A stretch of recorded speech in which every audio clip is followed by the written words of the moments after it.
उपाशी मेलात तरी सुद्धा चालेल, परंतु माहेरून या 3 गोष्टी चुकूनही आणू नका. नमस्कार मित्रांनो, श्री स्वामी समर्थ. प्रिय मित्रांनो, आजची कथा विवाहित महिलांसाठी खूपच माहितीपूर्वक आणि शिक्षाप्रद आहे, ज्यामध्ये आज मी तुम्हाला सांगणार आहे की जर तुम्ही माहेरून सासरी जात असाल तर या 3 गोष्टी कधीही माहेरून सासरी घेऊन जाऊ नका. चुकूनही या 3 गोष्टी घेऊन जाऊ नका, अन्यथा तुमच्या नवऱ्यावर आकस्मिक संकट येऊ शकतं. नवरा आजारी पडू शकतो किंवा धनाचा नाश सुद्धा होऊ शकतो.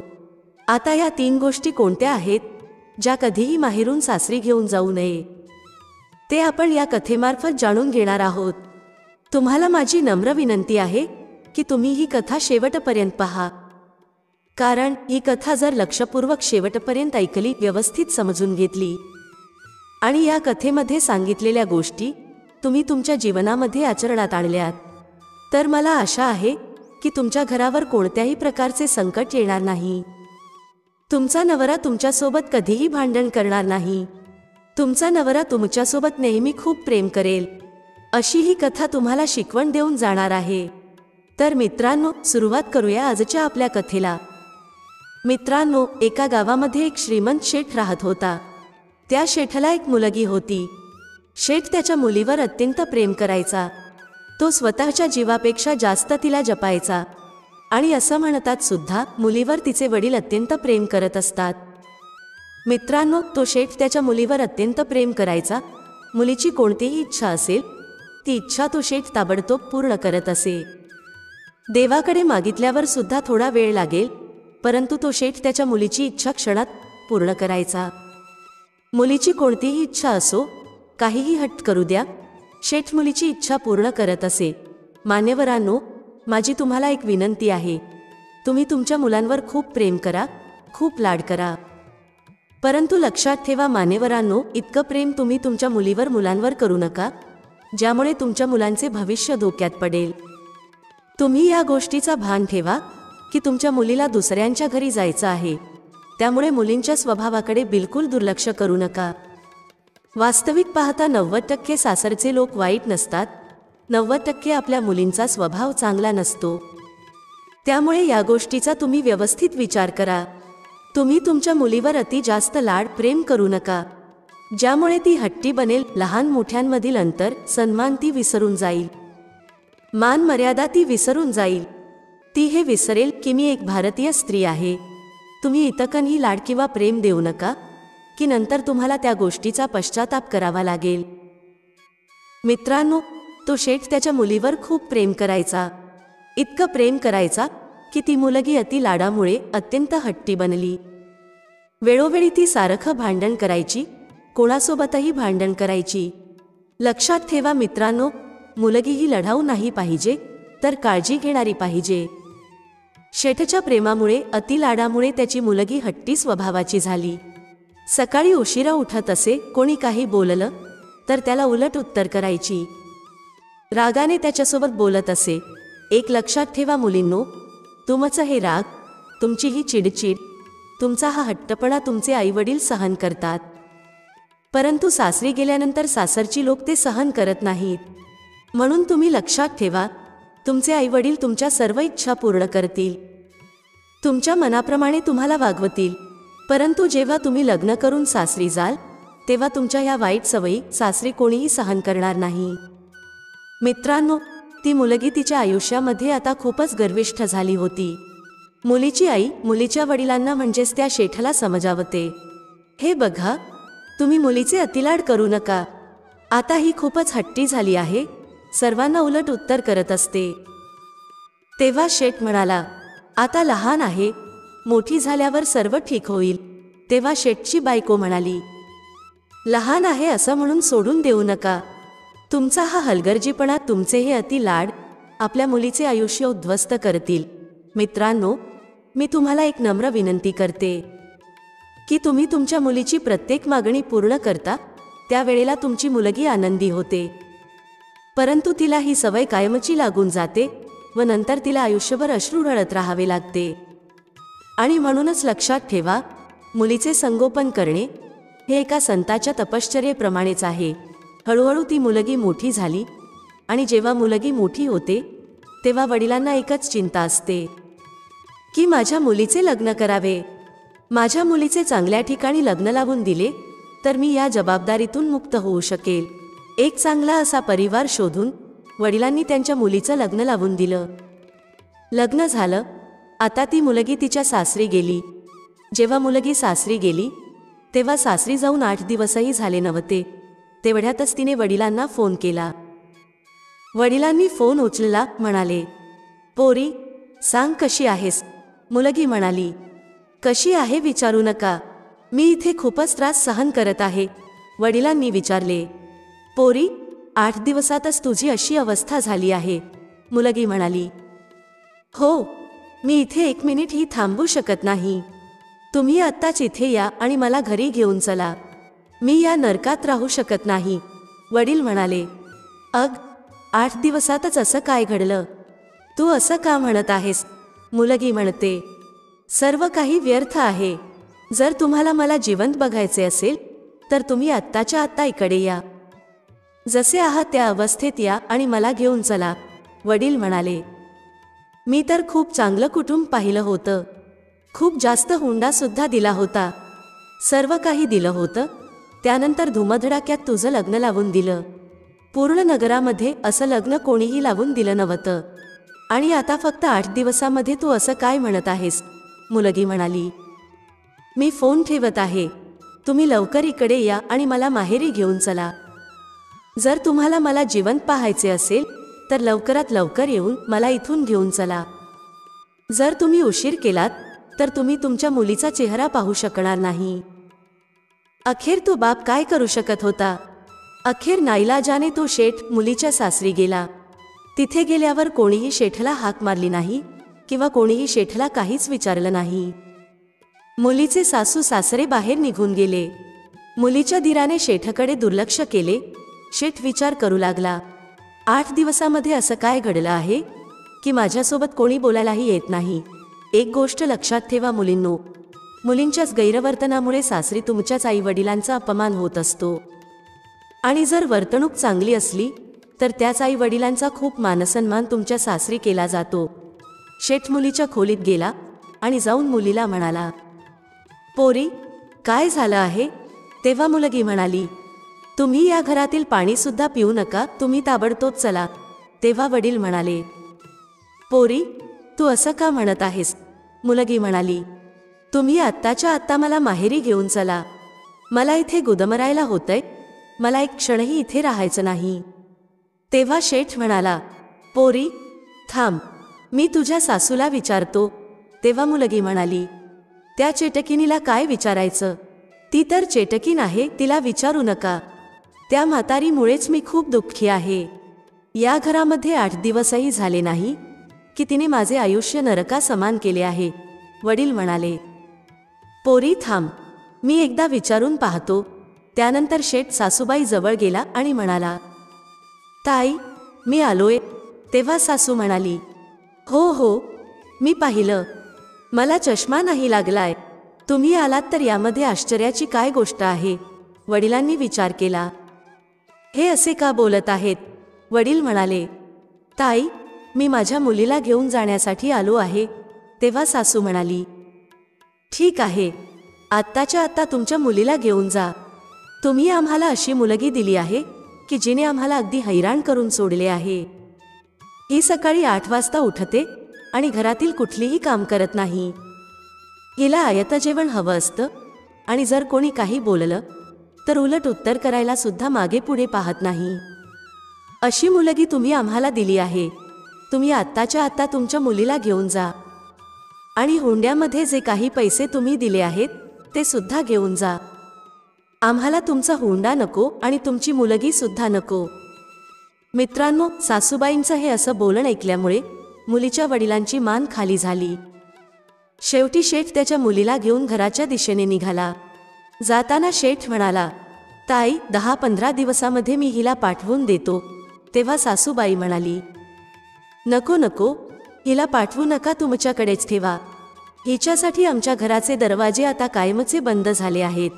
शेठला समजलं की नक्कीच काहीतरी गडबड आहे. मुलीला गाडीत बसवलं व त्यानंतर ते घराच्या दिशेने निघाले.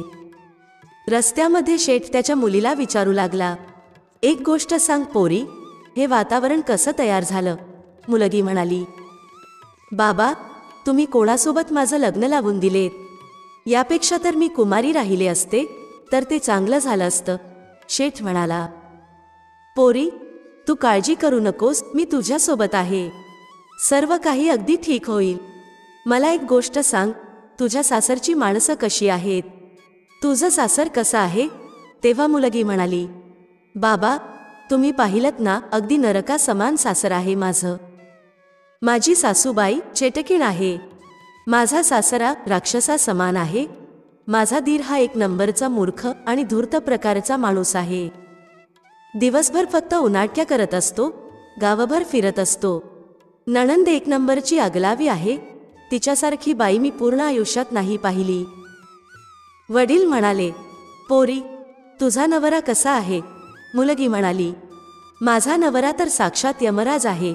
वडील विचार करू लागले की नवरा यमराज आहे, सासरा राक्षस आहे, सासू चेटकीण आहे, देर मूर्ख आणि उनाड आहे, नणंद अगलावी आहे. त्यानंतर वडिलांनी मुलीला विचारलं, पोरी, तुझे शेजारी कसे आहेत? तेव्हा मुलगी म्हणाली, खूप बदमाश आहेत. वडिलांनी विचार केला, एक माणूस चुकीचा असू शकतो, दोघे चुकीचे असू शकतात, परंतु सासरची सर्वच लोक चुकीची कशी असू शकतात?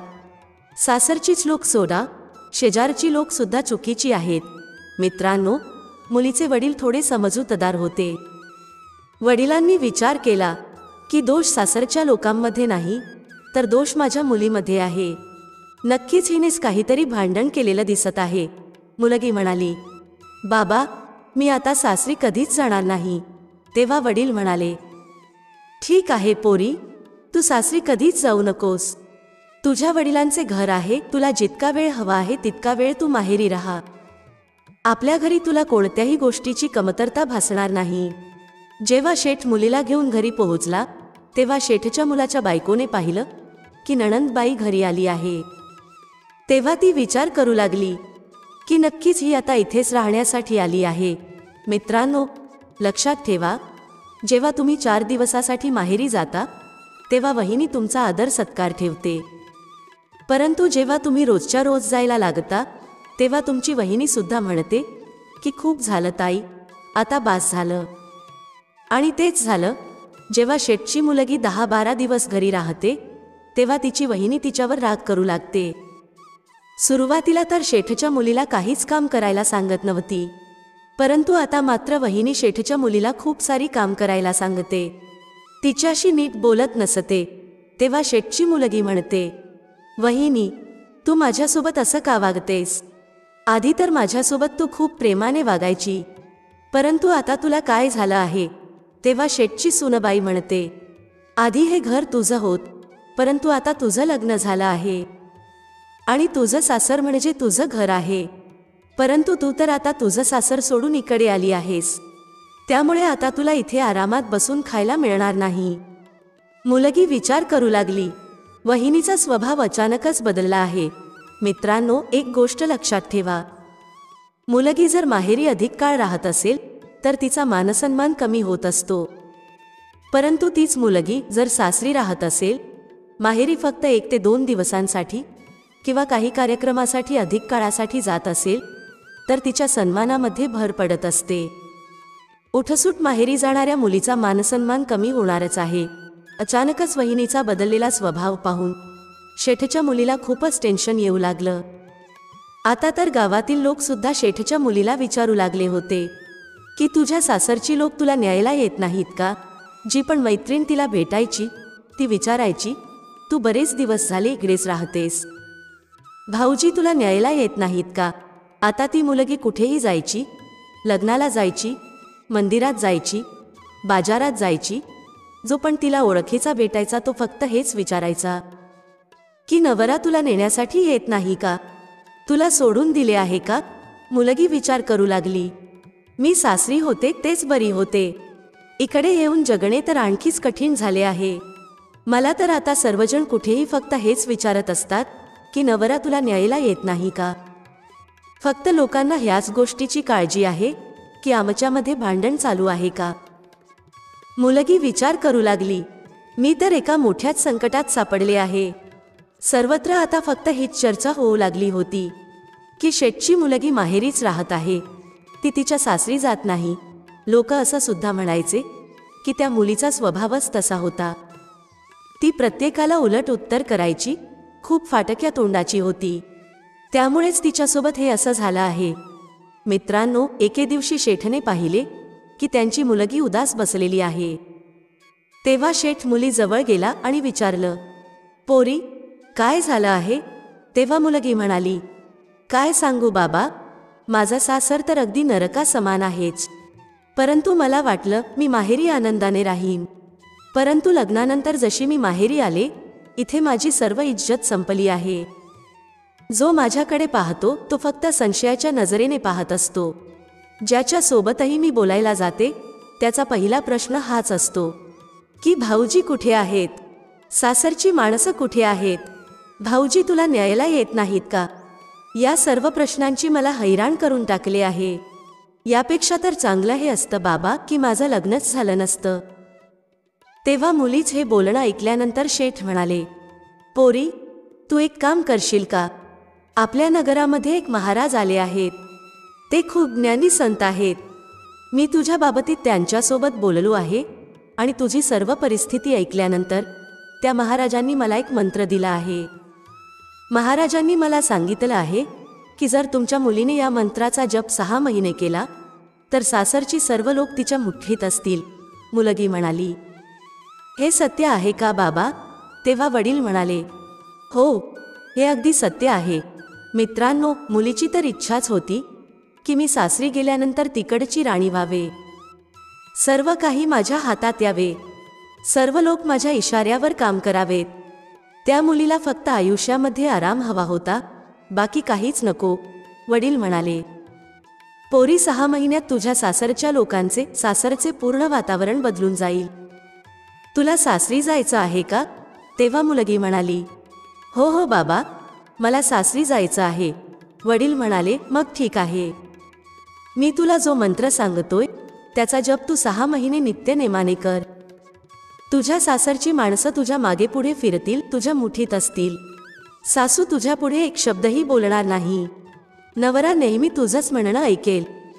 तेव्हा मुलगी म्हणाली, ठीक आहे बाबा, मी 6 महिने नित्यनेमाने त्या मंत्राचा जप करेल. तुम्ही मला तो मंत्र सांगा. तेव्हा शेठ म्हणाले, त्या मंत्राचा जप मला करायचा आहे आणि तुला फक्त साधना करायची आहे. म्हणजेच त्या महाराजांनी सांगितलेले काम तुला करायचे आहे. तेव्हा मुलगी म्हणाली, ठीक आहे बाबा, हे तर आणखीन चांगलं झालं. मला आधीच मंत्र जप करण्याचा कंटाळा होता. त्यामुळे तुम्ही मंत्र जप करा, मी साधना करते. परंतु मला हे सांगा की मला साधना काय करायची आहे? तेव्हा शेठ म्हणाले, 6 महिने तू कोणालाही काहीच म्हणू नकोस. कुणालाही उलट उत्तर करू नकोस. 6 महिने या गोष्टीचं तू पालन कर. 6 महिने सर्वांसोबत प्रेमाने वाग. कुठल्याही गोष्टीचा अहंकार ठेवू नकोस. बोल, तुला ही गोष्ट मान्य आहे का? मुलगी म्हणाली, हो बाबा, मला तुमचं म्हणणं मान्य आहे. फक्त 6 महिन्यांचीच तर गोष्ट आहे. मी हे करायला तयार आहे. वडील म्हणाले, मग ठीक आहे. 6 महिने तूही साधना कर. त्यानंतर पूर्ण सासर तुझ्या मुठीत असेल. त्यानंतर शेठ त्यांच्या मुलीला घेऊन सासरी निघून जातो. सासरी गेल्यानंतर सासरची लोक पाहतात की सुनबाई परत आली आहे.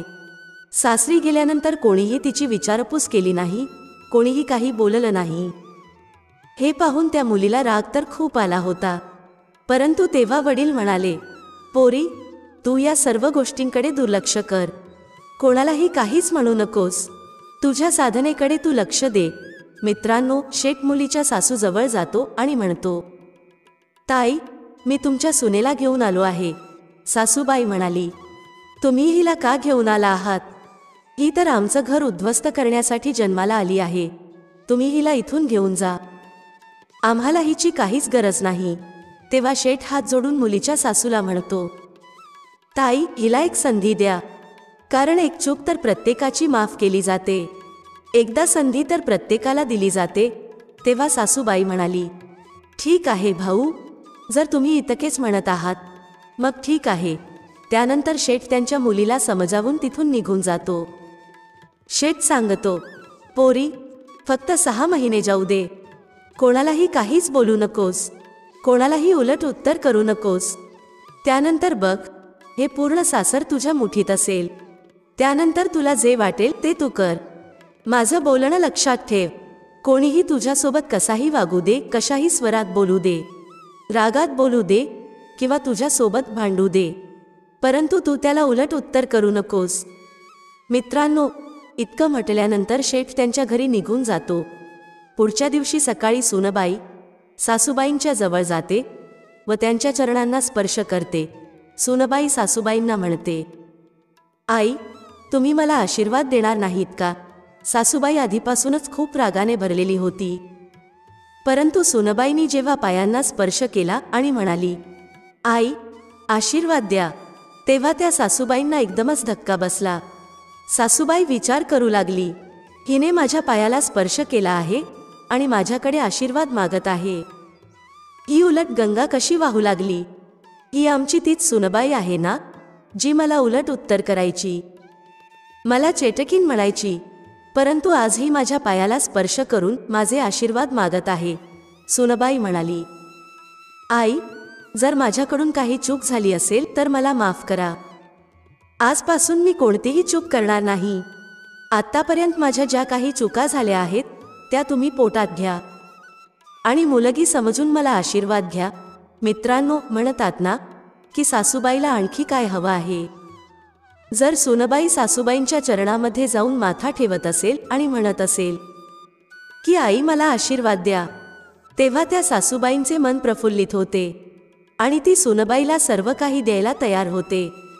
मित्रांनो, सासूबाईंनी सुनबाईला आशीर्वाद दिला. त्यानंतर शेठची मुलगी तिथून उठते आणि स्वयंपाकगृहामध्ये जाऊन जेवण बनवू लागली. जेव्हा स्वयंपाकगृहातून भांड्यांचा आवाज येऊ लागला तेव्हा सासूबाई तिच्या मुलीला म्हणाली, पोरी, जाऊन बघ स्वयंपाकगृहामध्ये मांजर तर आली नाही ना, कारण भांड्यांचा आवाज येत आहे.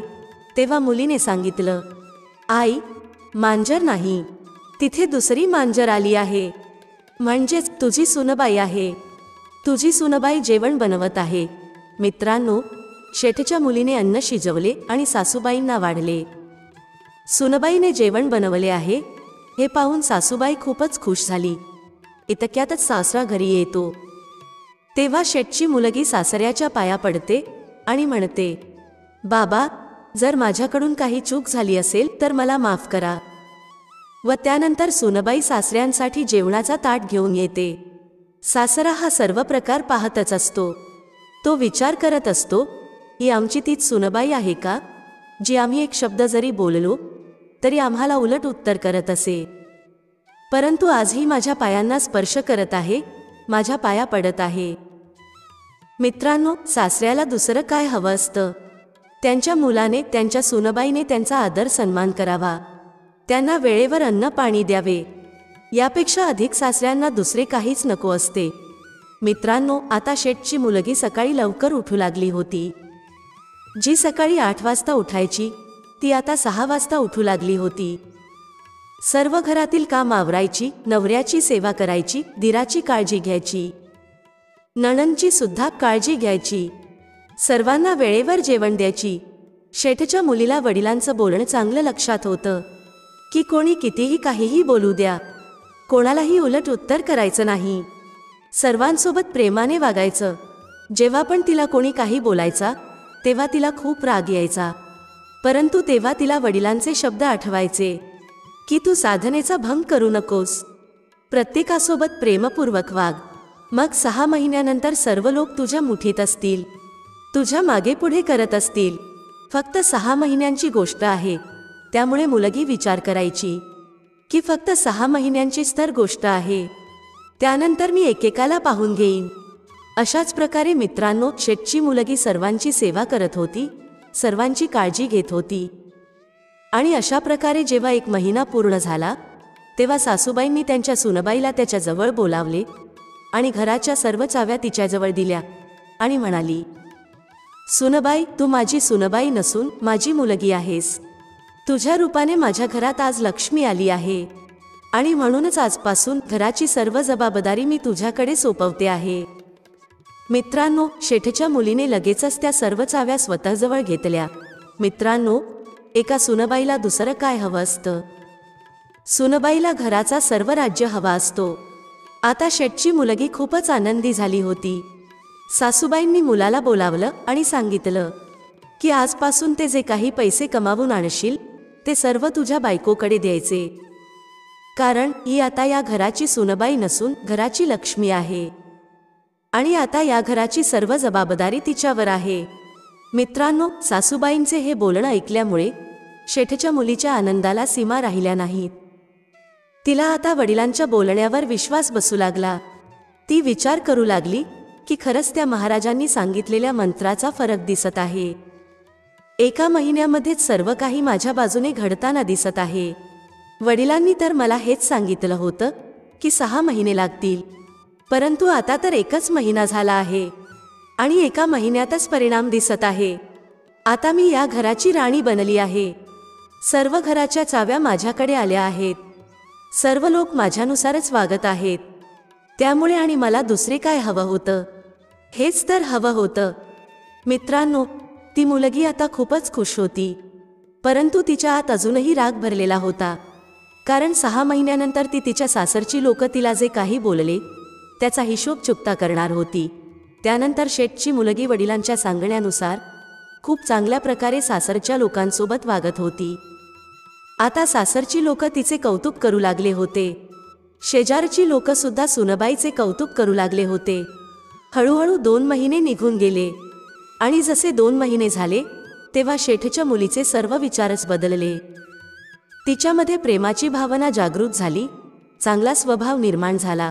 श्रावण महिना येतो तेव्हा शेठचा मुलगा म्हणजेच त्या मुलीचा भाऊ तिला नेण्यासाठी तिच्या सासरी येतो आणि येऊन तो त्याच्या बहिणीला म्हणतो, ताई, श्रावण महिना आला आहे, तू तयार हो, मी तुला नेण्यासाठी आलो आहे. तेव्हा ती मुलगी म्हणाली, तू आधी माझ्या सासूबाईंना जाऊन विचार. तेव्हा मुलीचा भाऊ सासूजवळ गेला आणि विचारू लागला, आई, श्रावण महिना आला आहे आणि मी माझ्या बहिणीला घरी घेऊन जाण्यासाठी आलो आहे. तेव्हा सासू म्हणाली, ठीक आहे बाळा, लग्नानंतरचा पहिलाच श्रावण आहे आणि आता सर्व सणांना सुरुवात होणार आहे, त्यामुळे तू तुझ्या बहिणीला घरी घेऊन जा. परंतु लक्षात ठेव, रक्षाबंधन झाल्यानंतर दुसऱ्याच दिवशी तिला घेऊन ये, कारण तिच्याशिवाय आमच्या घराला शोभा नाही. ही तर आमच्या घराची लक्ष्मी आहे. जेव्हा ही लक्ष्मी आमच्या घरातून जाईल तेव्हा आम्हाला चैन पडणार नाही. सासूबाईंच्या या बोलण्यावरून मित्रांनो, तुम्ही अंदाज लावू शकता की वडिलांनी मुलीला जसे वागायला सांगितलं होतं त्यामुळे सर्वांच्या वागण्यामध्ये किती फरक पडला होता. मित्रांनो, त्यानंतर शेठची ती मुलगी भावासोबत तिच्या माहेरी येते. माहेरी आल्यानंतर वडील तिला विचारतात, पोरी, तुझ्या सासरची माणसं अजूनही तशीच आहेत का? राक्षस, चेटकीण आणि मूर्ख. तेव्हा मुलगी म्हणते, नाही नाही बाबा, तुम्ही त्यांच्याबद्दल असे शब्द उच्चारू नका.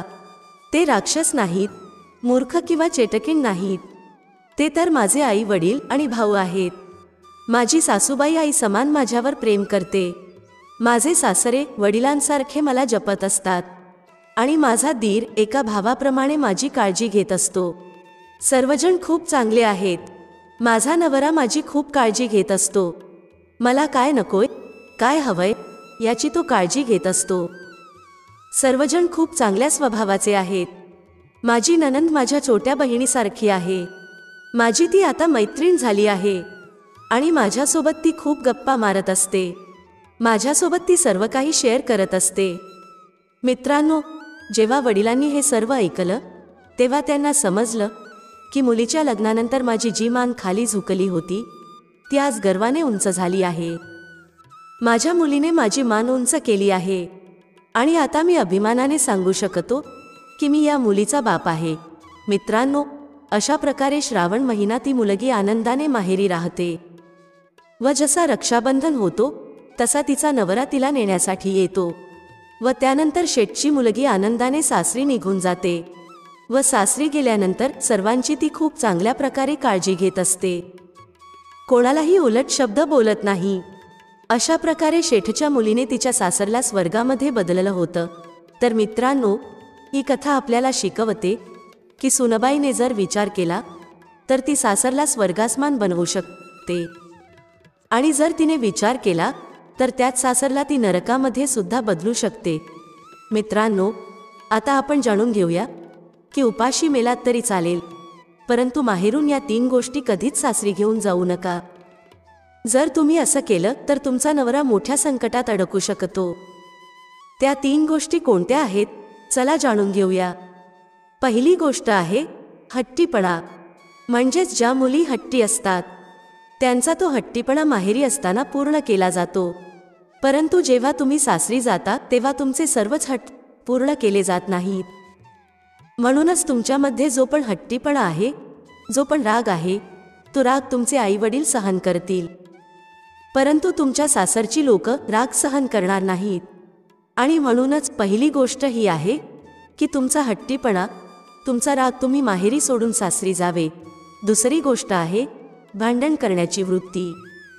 जेव्हा तुम्ही माहेरी असता तेव्हा तुमच्या आईवडिलांसोबत, भावासोबत किंवा शेजाऱ्यांसोबत भांडण करत असता, तेव्हा तुमचे हे भांडण तुमच्या माहेरची माणसं सहन करतात. तुम्हाला ते काहीच म्हणत नाहीत, कारण तुम्ही एक मुलगी आहात. परंतु जर तुमची तीच सवय तुमच्यासोबत सासरी गेली, तुम्ही सासरी गेल्यानंतर सुद्धा तशाच प्रकारे भांडत असाल, तर तुमची ही भांडणाची वृत्ती सासरची लोक सहन करत नाहीत. यामुळे तुमचं घर उद्ध्वस्त व्हायला वेळ लागणार नाही. आणि म्हणूनच तुमची जी भांडणाची वृत्ती आहे ती तुम्ही माहेरी सोडून सासरी जायला पाहिजे. आणि तिसरी गोष्ट आहे कडवट शब्द बोलणे. म्हणजेच माहेरी असताना जे तुम्ही तुमच्या आईवडिलांसोबत, भावांसोबत जे कठोर बोलायचात, ते शब्द तुमच्या माहेरी सहन केले गेले, परंतु तसे शब्द सासरी सहन केले जात नाहीत. जर तुम्ही सासरी असे शब्द वापरत असाल तर घरामध्ये भांडण व्हायला वेळ लागणार नाही. यामुळे घराची शांतता भंगून जाईल आणि घराचे वातावरण पूर्णपणे उद्ध्वस्त होईल. जर तुम्ही असे कडवट शब्द तुमच्या नवऱ्याला बोलत असाल तर तुमच्यामध्ये भांडण होतील. नवरा जेव्हा बाहेरून घरी येतो आणि तुम्ही त्याच्यासोबत अशा प्रकारे बोलता, तेव्हा याचा परिणाम त्याच्या आरोग्यावर सुद्धा होत असतो. नवरा तुमच्या त्या शब्दांचा सारखा विचार करत असतो, त्याच्या आतमध्ये तो गुदमरल्यासारखा राहू लागतो. त्याचं नीट जेवणाकडे लक्ष राहत नाही त्याच्या आरोग्याकडे, ज्यामुळे अनेक रोग आजार त्याच्या शरीरामध्ये घर करू लागतात व त्यामुळे तुमचा नवरा सारखा आजारी पडू लागतो. आणि म्हणूनच याचा त्रास पुढे जाऊन तुम्हाला सहन करावा लागतो. त्यामुळे तुम्ही माहेरून सासरी जाताना तुमच्यासोबत तुमच्या स्वभावात असलेला कडवटपणा सुद्धा घेऊन जाऊ नका. तर मित्रांनो, याच त्या 3 गोष्टी होत्या ज्या माहेरून सासरी जाताना तुम्ही घेऊन जाऊ नका. व्हिडिओमध्ये सांगितलेली माहिती तुम्हाला आवडली असेल तर व्हिडिओला लाईक करायला विसरू नका. भेटूया पुढच्या अशाच एका ज्ञानवर्धक व्हिडिओमध्ये एका नवीन चर्चेसह. तुम्हा सर्वांचे मनःपूर्वक आभार. श्री स्वामी समर्थ. जय श्री राम, जय श्री हनुमान, जय श्री कृष्ण, जय माता लक्ष्मी.